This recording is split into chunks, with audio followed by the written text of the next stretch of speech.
Tatagalugin ko na, ha? Yes, sir. Hindi ko na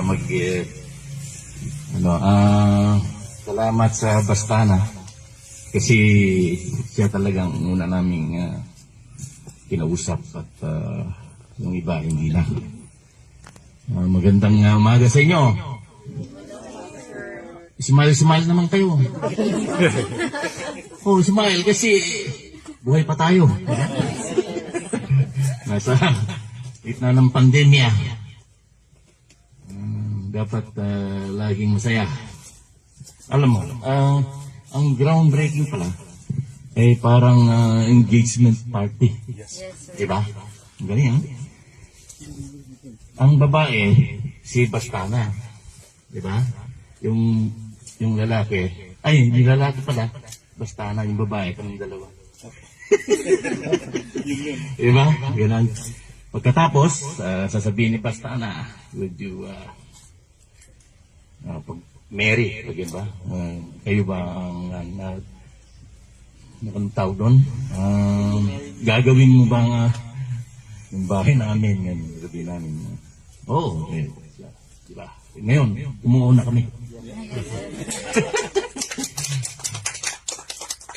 Pero I appeal to the builders, contractors, engineers, architects, down to the laborers, na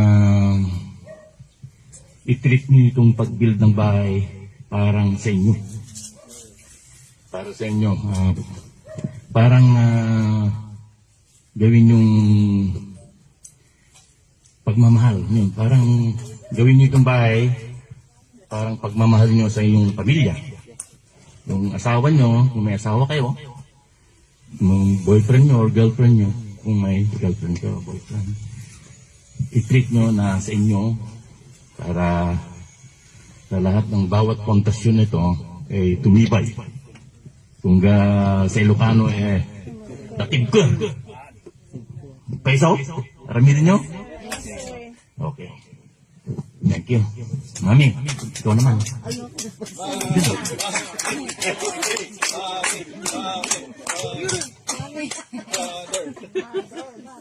Hindi ka magsasalita mo, babayad ka na. Ano ba yun? $100 each. Mas mahal lang ko. Ayan. Dadagdag nilang kontrata.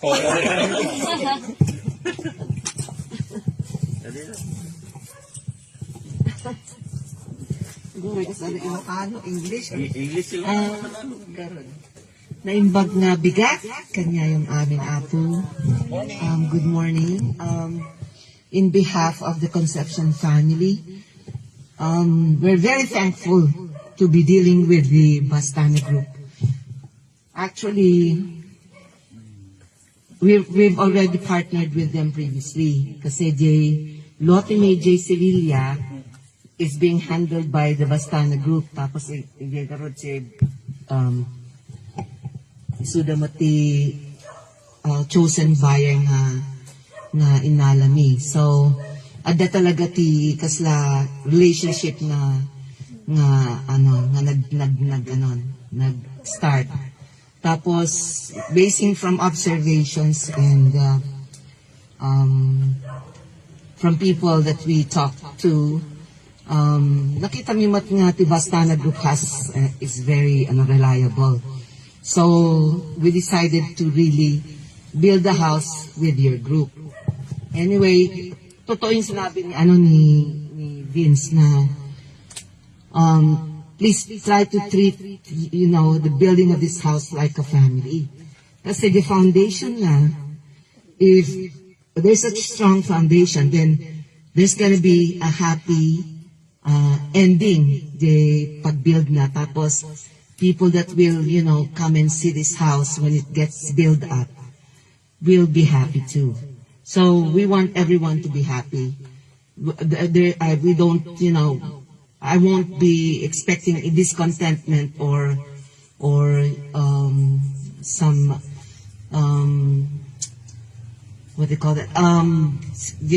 Kasla discontent ka tapos hindi ka happy, then hindi magandang relationship ng natin, ng ito yung building ng house. Anyway, we are supposed to be going back to the US on the 19th. So we'll be back in a few months anyway, in 3 months.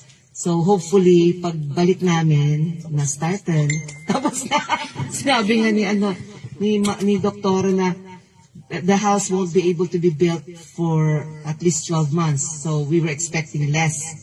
Pero na because of the size of the property and the size of the building, it's gonna take a while. So hopefully, we could, at least ma-facilitate, tapos ma-build the time frame na expected me.